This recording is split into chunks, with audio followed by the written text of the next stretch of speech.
Inaasahan na sa pagtatapos ng araling ito ay magagawa mo ang mga sumusunod na kasanayan. Nakasusunod sa mga tuntuning may kinalaman sa kaligtasan tulad ng mga babala at batas trapiko, pagsakay o pagbaba sa takdang lugar.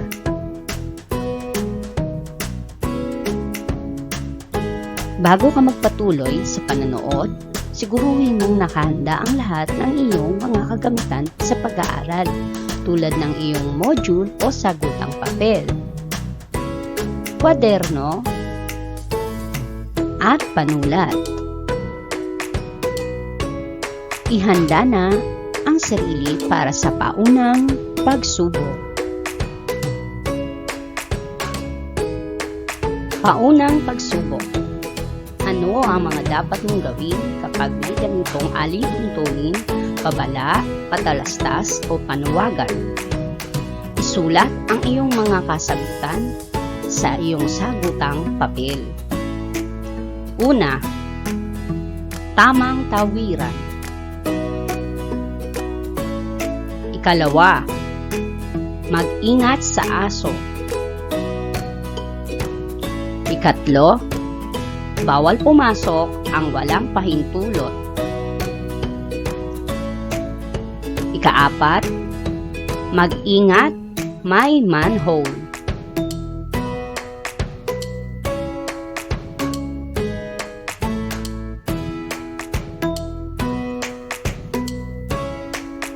Ikalawang gawain, sagutin ang mga sumusunod na tanong. Bilugan ang titik ng tamang sagot. Unang bilang, ano ang iyong gagawin kung ikaw ay makakakita ng ganitong babala? A. Susunod upang malayo sa kapahamakan. B. Babaliwalain ang mga babala. C. Yayayain ng kaibigan na subukang pumasok sa lugar na ipinagbabawal. Ikalawang bilang, bakit mahalaga ang mga babala? A. Upang mapahamak ang mga tao. B. Upang di mapahamak ang mga tao. C. Upang makaiwas sa batas. Ikatlong bilang, ano kaya ang mangyayari kung hindi ka susunod sa mga babala? A. Ikaw ay mapapahamak. B. Gaganda ang iyong buhay. C. Mapapadali ang lahat ng iyong gagawin.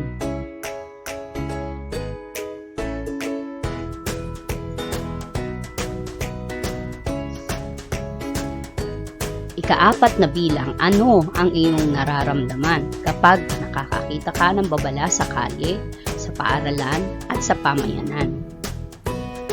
A. Ako ay nagagalit sapagkat di ko magawa ang aking ibig. B. Ako ay naiinis sapagkat maraming sagabal sa aking dinaraanan. C. Ako ay natutuwa sapagkat nakakaiwas ako sa mga kapahamakan. Ikalimang bilang, bilang mag-aaral, paano mo hihikayatin ang ibang tao upang maligtas sila sa kapahamakan? A. Ipapaliwanag ko sa kanila kung ano ang mabuting maidudulot ng pagsunod upang mailigtas sila sa kapahamakan. B. Sasabihan ko ang mga kalaro ko na huwag sumunod sa mga babala sapagkat maggagambala ang aming paglalaro. C. Hihikayatin ko ang mga kaklase ko na huwag kaming sumunod sa babala ng paaralan sapagkat maiistorbo ang aming ginagawa.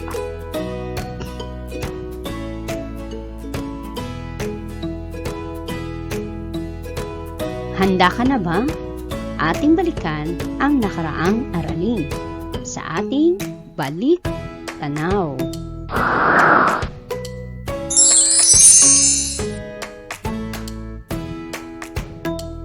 Ano-anong mga tuntunin o babala ang karaniwang sinusunod sa inyong komunidad? Hulayan mo ang mga tamang sagot.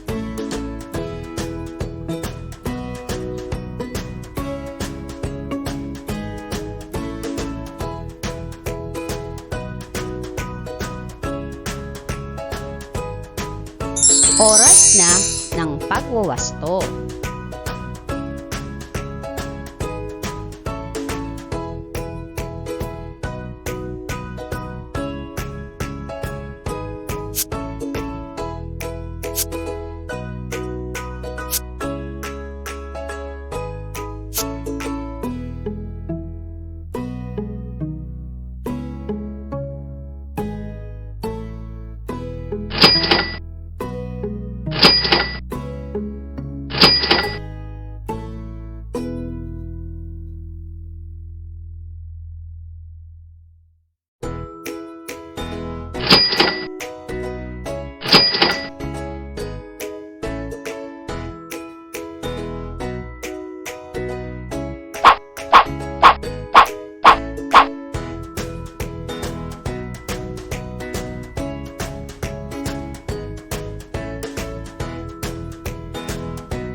Edukasyon sa pagpapakatao sa ikatlong baitang. Tayo ngayon ay nasa ikatlong markahan ng ikalima at ika-anim na linggo. Ang ating paksa, pagsunod sa mga alituntunin. Natutunan mo na kung paano mapanatili ang kaayusan at kalinisan ng tahanan.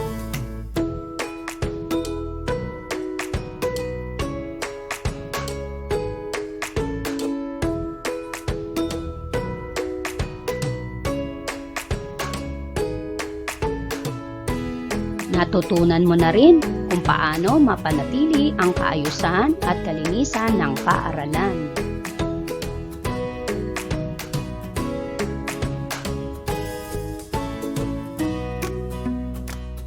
Gayon din ang kaayusan at kalinisan ng pamayanan.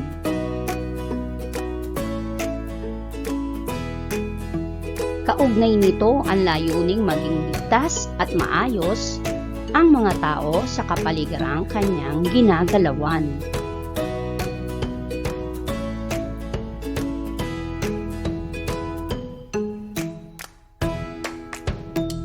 Dahil dito, may mga alituntunin at mga batas na dapat sundin para na rin sa kaligtasan ng bawat isa.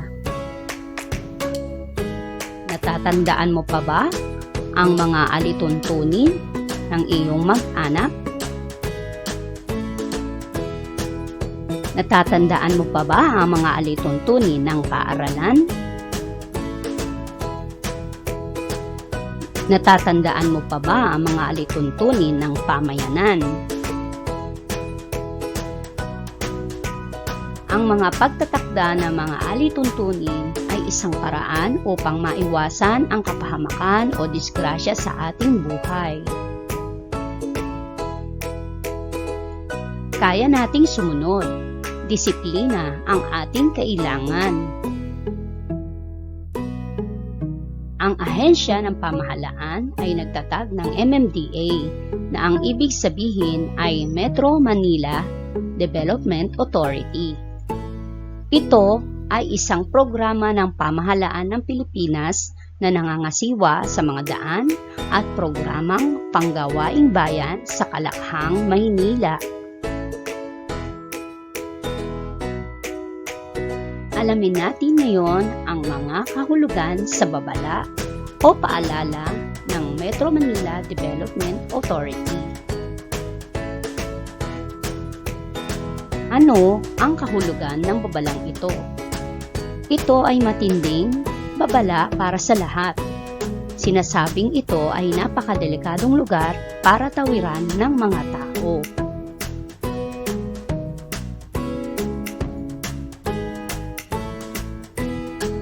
Ano ang kahulugan ng panawagang ito? Sinasabi nito na panatilihing malinis at maganda ang buong Kamaynilaan o Metro Manila.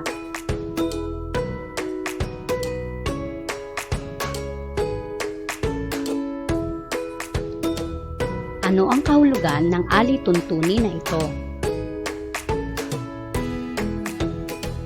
Ang ibig sabihin nito, dito ang tamang lugar upang ibaba ang mga pasahero ng lahat ng sasakyan.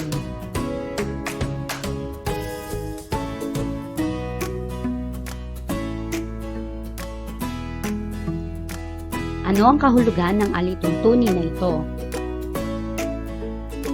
Sinasabi nito na ito ang itinakdang lugar upang pumila at sumakay ang mga tao.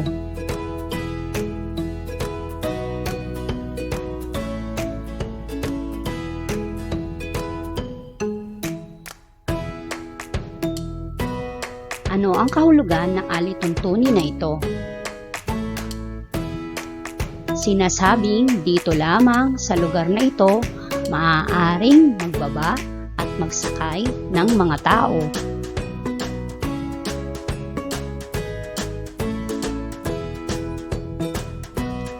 Ano ang kahulugan ng panawagang ito?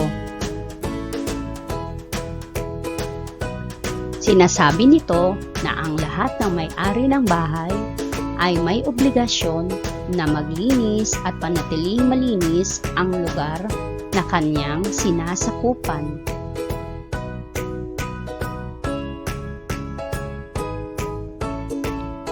Ano ang kahulugan ng alituntunin na ito?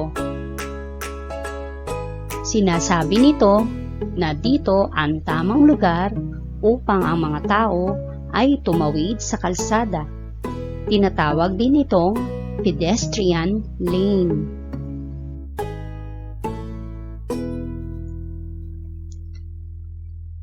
Ano ang kahulugan ng babalang ito? Sinasabing ipinagbabawal ang pagkakalat at ang ibig sabihin ay gumamit ng tamang lalagyan o tapunan ng iyong kalat o basura.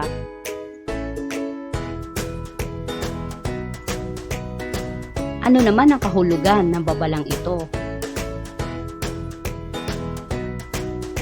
Sinasabi na hindi maaaring umihi sa kung saan-saan lamang. Maghanap ng tamang lugar tulad ng CR o comfort room.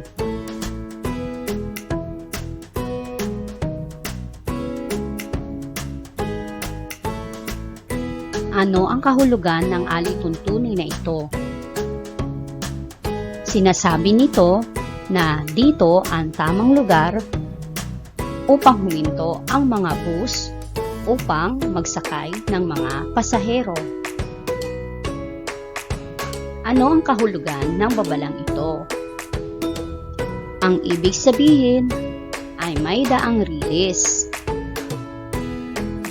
Ang lugar na ito ay dinadaanan din ng tren, kaya't kailangang maging alerto sa isinasaad ng ilaw trapiko. Marami pang iba't ibang simbolong pangkaligtasan sa ating pamayanan. Alimin natin ang iba pang mga simbolong ito.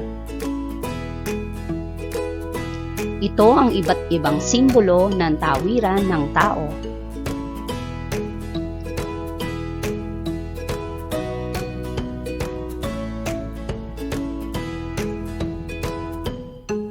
Narito ang iba pang maaaring tawiran ng mga tao habang sila ay nasa kalsada. Ang footbridge o overpass at ang underpass.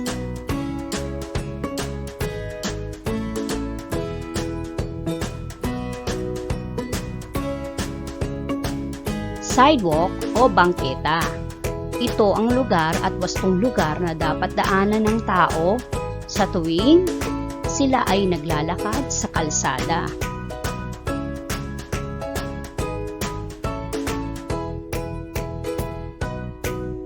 Ang ilaw trapiko o traffic lights. Ito ay mga simbolo na maaari ng umandar at panawagang huminto para sa mga sasakyan. Gayon din para sa mga tao na nais tumawid sa kalsada.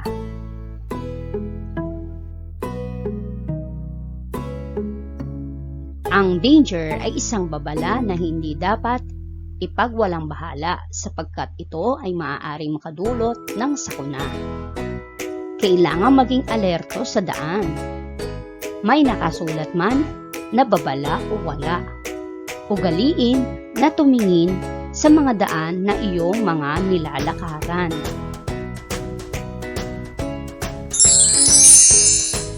Ating basahin ang mga babala o paalalang pangkaligtasan.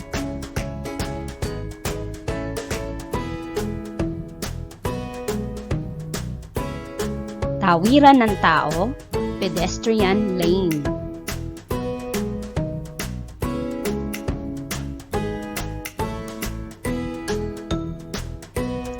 Harap ko, linis ko.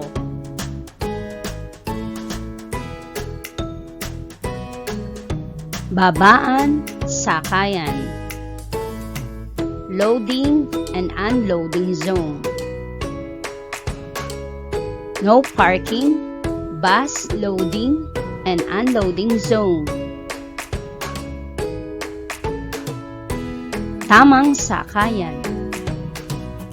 Loading zone.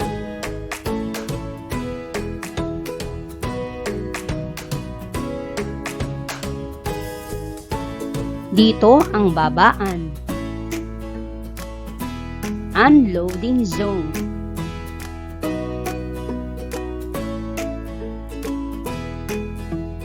Walang tawiran na kamamatay.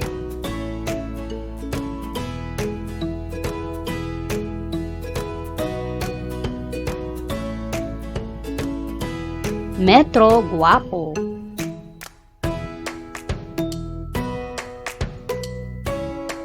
Bawal magtapon ng basura. No littering. Bawal umihi dito. Do not urinate here.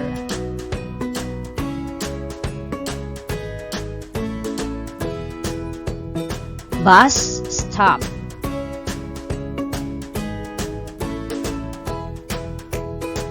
Railroad crossing.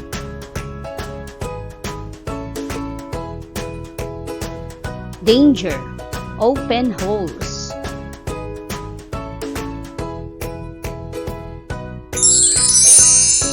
Layunin ng ating pamahalaan na maging maayos at maunlad ang ating bansa.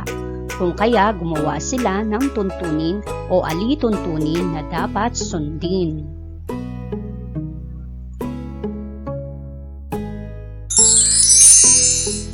Ang pagsunod ng kusa sa mga batas pantrapiko ay nagpapakita ng disiplinang pansarili at pagiging responsableng mamamayan.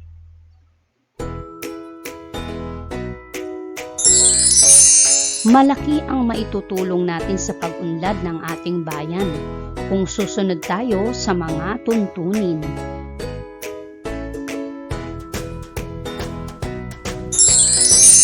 Mahalagang sumunod sa mga batas pantrapiko upang makaiwas sa mga sakuna at aksidente. Sa pagsunod para sa mabuting layunin, ay maipakikita natin ang mabuting pag-uugali ng isang Pilipino. Ang bawat pagsunod at di pagsunod ay may kaukulang epekto. Kaya laging piliin ang mga gawaing mabubuti at may magandang maidudulot sa iyong buhay. Magsanay tayo sa epekto ng pagsunod at di pagsunod. Sa loob ng puso, itala ang mga epekto ng pagsunod at di pagsunod sa mga batas ng lipunan at bansa.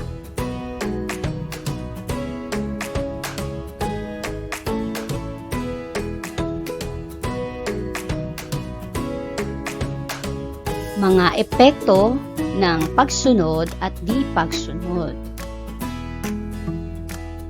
Sa tuwing tayo ay sumusunod, tayo ay higit na nagiging ligtas sa sakuna o aksidente. Naiiwasan ang pagbabayad ng multa. Nakatutulong sa kaayusan at pag-unlad ng bansa. Sa di pagsunod, maaaring maaksidente o madisgrasya. Pagbayad ng multa dahil sa paglabag sa batas o alituntunin. Maaari ring makulong o maparusahan. Simulan naman natin ang pagsagot ng mga gawain sa ating module.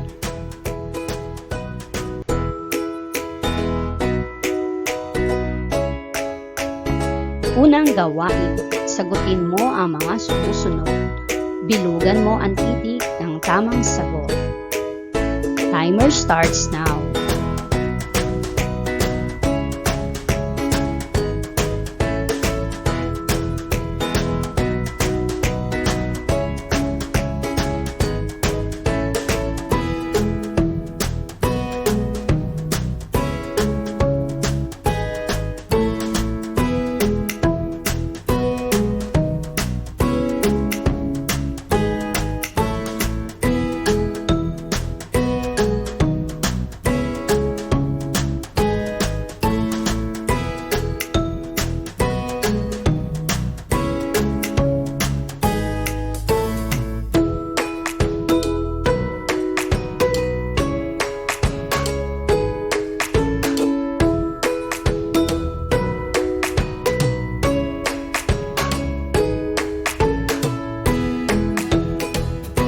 Ikalawang gawain, pag-aralan mo ang mga larawan.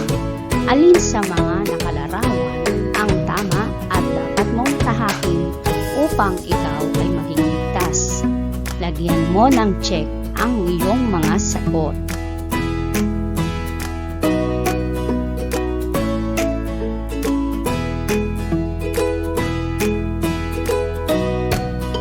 Sa ibaba, kumpletuhin mo ang nasa kahon bilang patunay sa mga bagay na napili mong gawin o sundin bilang isang mabuting anak at mag-aaral.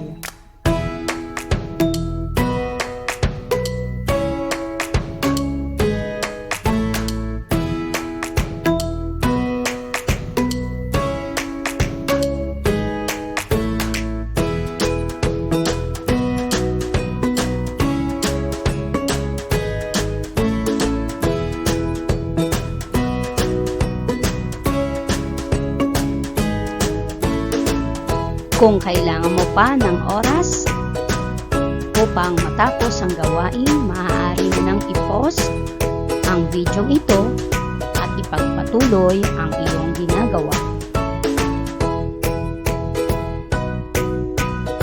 Oras na ng pagwawasto.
Tandaan, ang pagsunod sa mga alituntunin ng paaralan at pamayanan ay makatutulong para sa ating kaligtasan. Ang pagkakaroon ng kaalaman, wastong saloobin, at pagsasapuso sa paraan ng tamang pagtawid ay makapagbibigay katiyakan ng ating kaligtasan sa daan. Ang tamang pagsunod sa anumang alituntunin at patakaran ay malaking tulong sa pamahalaan para sa kaligtasang pampamayanan at maging sa pambansa o pandaigdigang pagkakaisa. Pag-alam sa natutuhan.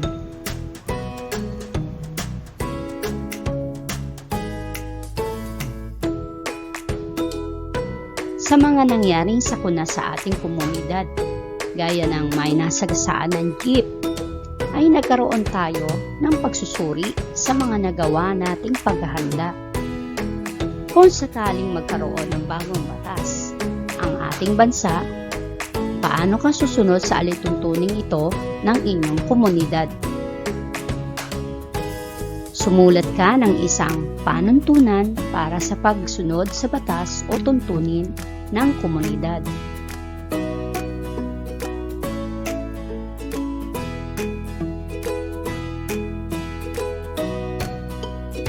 Oras na ng pagwawasto.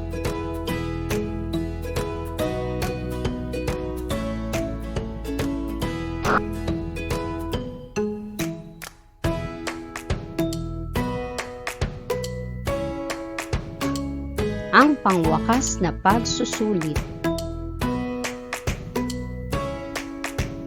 Panuto, basahin at unawain mo ang pangungusap na naglalahad ng pagsunod sa alituntunin. Lagyan ng bituin kung pagsunod sa alituntunin at araw kung hindi. Your timer starts now.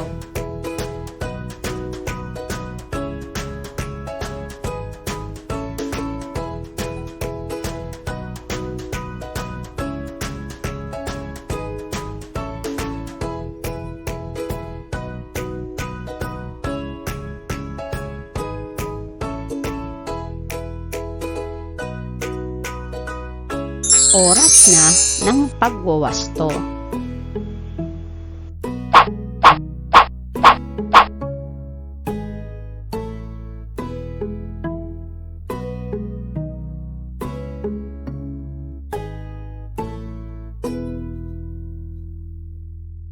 Ilan ang iyong nakuhang score sa ating pangwakas na pagsusulit? Kung nakuha mo ay 5, 100% mong natutunan ang ating aralin. Kung 4, 90% mong natutunan. Kung 3, 80% mong natutunan ang ating aralin. At kung 2 at pababa, ay hindi mo pa natutunan ang ating aralin, kaya't kailangan pa ng iba yung pagsasanay.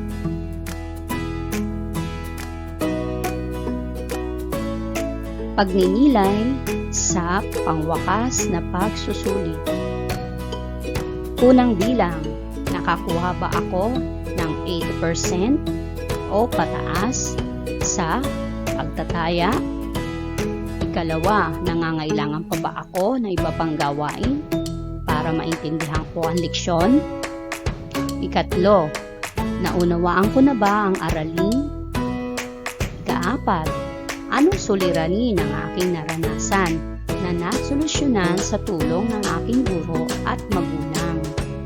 At ikalima, anong kagamitan ng aking nadibuho na nais kong ibahagi sa mga kapwa ko? Binabati kita, matagumpay mong natapos ang ating aralin.